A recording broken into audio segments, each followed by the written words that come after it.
We are at bar number 5. We are in the thick of it. As Misha said, we are at the Hinge bar. We are number 5, the Heart of Darkness.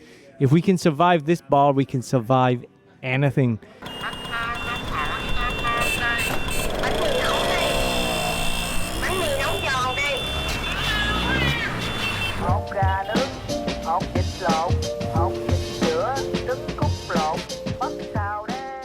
Anything.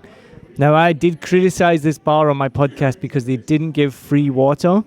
And our good friend Seamus here has pushed back and asked for some glasses of water. The initial feedback, the initial request back was we sell bottles of water. But then Seamus very politely said to them, oh, we were here the other day and we've just shown up. So they do give free glasses of water. So I have to take back everything I said about Heart of Darkness. They do give free water. It looks very small, but it's free.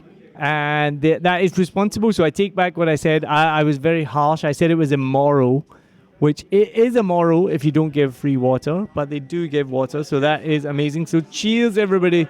And we are at that stage of the night where we need water. Malt, hi, bye, yo. That was the lamest Malt, hi, bye, yo ever. I'm on the, AJ, what am I on? The Some Sorcerer Hazy IPA. Misha, you're going to tell us what you're on, pass it around. What's everyone drinking right now? So I went with one of the newer modern classics from HOD, not the Dream Alone Pale Ale, but the Dream Sensations Hazy Pale Ale. Very good beer. Nice hazy pale ale. Super hoppy. Can't go wrong if you're a craft beer nerd. Not much else to say about that. I just crushed a couple of sliders as well. They're both very good. Shout out to Michael Rose in the kitchen. I am consuming the Pink Pajamas Strawberry and Phu Quoc Pepper Sour. Me too. Cheers. Very different colours. Very, very different colours. Hold on a minute. Are we drinking the same thing? Can I borrow your glass? That's definitely not it.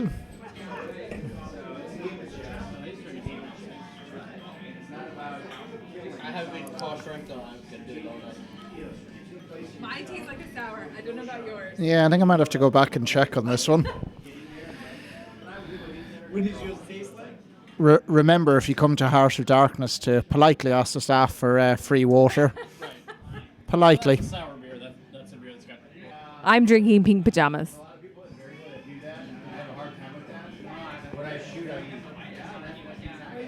I'm drinking the River IPA. It's quite smooth, quite nice, a little bit hoppy, could be better, could be worse. That's all I have to say. Oh, hello, baby. There you go, back to Neil. So I take back everything I said about Heart of Darkness. They're giving us free water. One of the things I mentioned about was the price. It is a little bit more expensive. One of the beers, I think, not all of them, but they vary in price. One of the beers I saw was 175,000 dong for a pint, which in Saigon is quite expensive.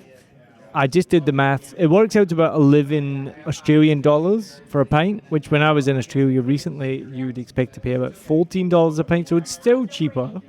So it's expensive for Saigon, but I do think that Heart of Darkness is probably the best beer in Saigon. But that would be controversial. It's a cool place to hang out. It's dark. I don't know if everyone likes that. What do you guys think of like the aesthetic of the place? Like, I think it's cool and it's dark and it's dingy, but it's not something I would come back to often. Dingy's negative. Not dingy, sorry, not dingy. Dark. Dark is what I meant. Yeah, it's called Heart of Darkness. It's. I think it's on brand. But I think it's everything like around afternoon, like it's always like that dusk area where it's even too bright or too dark. Like it's like then find the dimmer switch and then it's nice now. One of those, you know? Yeah, we were at the cocktail festival last night. I felt like suddenly the lights got a lot brighter after they closed. I'm like, oh, I know this move. They want us all to leave. And it wasn't like it was a cocktail festival, so it wasn't like dark throughout, but I did notice at some point it's like, oh, it's a lot brighter now, and everything's closing down, and they want us to get the fuck out of here. So, yeah, no, I mean that's a bar move. And so Heart of Darkness has been here. I've been here 8 years. I think it's been here about 6 years. Is that right? 5, 6 years? Anyone? How long's Heart of Darkness been here?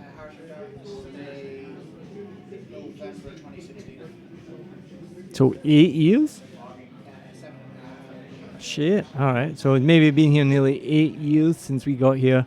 It's definitely one of my favorite bars. It's a cool place. It's definitely tourist prices, I think. I think we have to do the comparison as well. Like it's like, is it too pricey? It's like, is it 330 mils? Is it 350? Is it 370? Like, is it pint size? Is 580 mils? Like actual size of the pint and the price of the beer. Like that's what's missing with most of the places.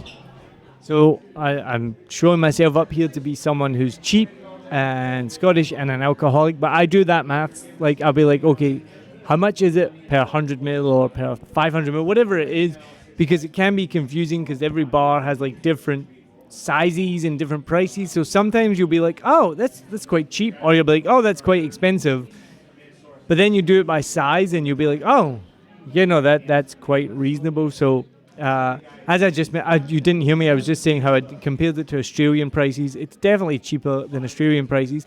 And I was just talking to John, the owner of Heart of Darkness, just this week, and we always forget how much goes to tax. And he was explaining to me how much of just one beer is consumed by tax. And you're like, wait, what? And I'm sure all you guys who work in the craft beer industry are like, yeah, what the fuck? Like, it's like 30-40% of what us consumers pay at the bar. That's going towards government pockets, which I'm not going to get into that, but that's just a fact of life. So we're at bar 5. This is the Hinge bar, as Misha says. We got 2 more to go. We're not at bar 5.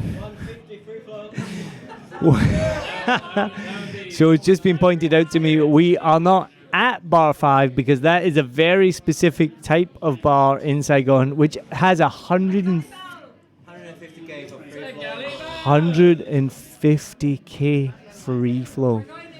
So 150k is how much in? It's basically 10 Aussie dollars. It's $6 US, and it's free flow for about 8 hours.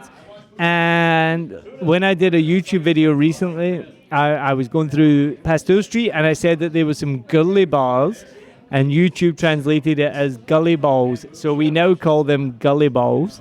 And you can definitely get much cheaper. So we're not in bar 5, but we're in bar number 5. We're going to have a drink here, maybe have some food, and then we're going to move on to bar 6, which is Seamus's Win 7 Bridges. Say it in a Scottish accent, everybody. 7 Bridges. 7 Bridges. Bro,